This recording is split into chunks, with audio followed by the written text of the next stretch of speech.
ನಮಸ್ಕಾರ, ನಾನು doctor Madhuri, gynaecologist and IVF specialist, Prerana fertility, Prerana hospital.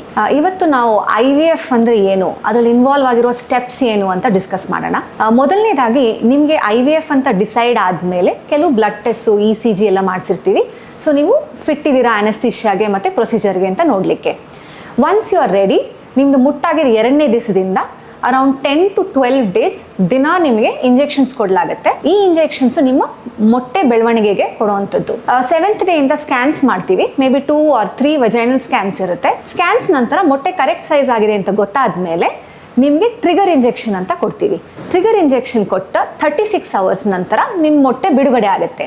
ಆದರೆ ನಾವು ಅರೌಂಡ್ 35 to 36 hours ಅಲ್ಲಿ ಪೇಷಂಟ್ನ OTಗೆ ಕರ್ಕೊಂಡು ಹೋಗಿ OTಯಲ್ಲಿ ನಿಮಗೆ ಥ್ರೂ ವೆಜೈನಲ್ ಸ್ಕ್ಯಾನ್ಸ್ ಸ್ಮಾಲ್ ಅನೆಸ್ಥಿಷಿಯಾ ಕೊಟ್ಟು ಆ ಮೊಟ್ಟೆಗಳನ್ನ ಸಕ್ಷನ್ ಮಾಡ್ತೀವಿ. ಒಂದು ಟೆಸ್ಟ್ ಟ್ಯೂಬ್ ಮೂಲಕ ಅದನ್ನ ಕಲೆಕ್ಟ್ ಮಾಡ್ತೀವಿ. ಕಲೆಕ್ಟ್ ಮಾಡಿ ಎಂಬ್ರಿಯಾಲಜಿ ಲ್ಯಾಬ್ಗೆ ನಾವು ಅದನ್ನ ಕೊಡ್ತೀವಿ. ನಮ್ಮ ಎಂಬ್ರಿಯಾಲಜಿಸ್ಟು ಅದನ್ನ ನೋಡಿ ಅದರಲ್ಲಿರೋ ಮೊಟ್ಟೆಗಳು ಕರೆಕ್ಟ್ ಆಗಿರೋಂಥ ಒಳ್ಳೆ ಕ್ವಾಲಿಟಿ ಇರೋ M2 ಸ್ಟೇಜ್ ಇರೋ ಮೊಟ್ಟೆಗಳನ್ನ ಕಲೆಕ್ಟ್ ಮಾಡಿ ಅದಕ್ಕೆ ಸ್ಪರ್ಮ್ಸ್ನ ಇಂಜೆಕ್ಟ್ ಮಾಡ್ತಾರೆ ಅಥವಾ IVF ಅನ್ನೋ ಪ್ರೊಸೀಜರ್ ಮಾಡ್ತಾರೆ. ಇದನ್ನ ಮಾಡಿದ ನಂತರ ಇಲ್ಲಿರೋ ಇನ್ಕ್ಯುಬೇಟರ್ ಅಲ್ಲಿ 3 to 5 ಡೇಸ್ ಅದನ್ನ ಬೆಳೆಸ್ತಾರೆ.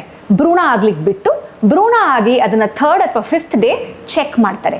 ಚೆಕ್ ಮಾಡಿದ ನಂತರ ಈ ಭ್ರೂಣನ ಐದರ್ ಟ್ರಾನ್ಸ್ಫರ್ ಮಾಡ್ತೀವಿ, ವರ್ಗಾವಣೆ ಮಾಡ್ತೀವಿ ದೇಹಕ್ಕೆ, ಫ್ರೆಶ್ ಟ್ರಾನ್ಸ್ಫರ್ ಅಂತೀವಿ, ಇಲ್ಲ ಅದನ್ನು ಫ್ರೀಸ್ ಮಾಡಿ ನಂತರ ಬೇರೆ ಯಾವುದರ ತಿಂಗಳಲ್ಲಿ ಟ್ರಾನ್ಸ್ಫರ್ ಮಾಡೋವಂಥದ್ದಕ್ಕೆ ಫ್ರೋಸನ್ ಎಂಬ್ರಿಯೋ ಟ್ರಾನ್ಸ್ಫರ್ ಅಂತ ಹೇಳ್ತೀವಿ.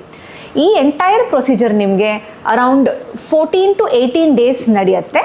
This is one cycle of IVF.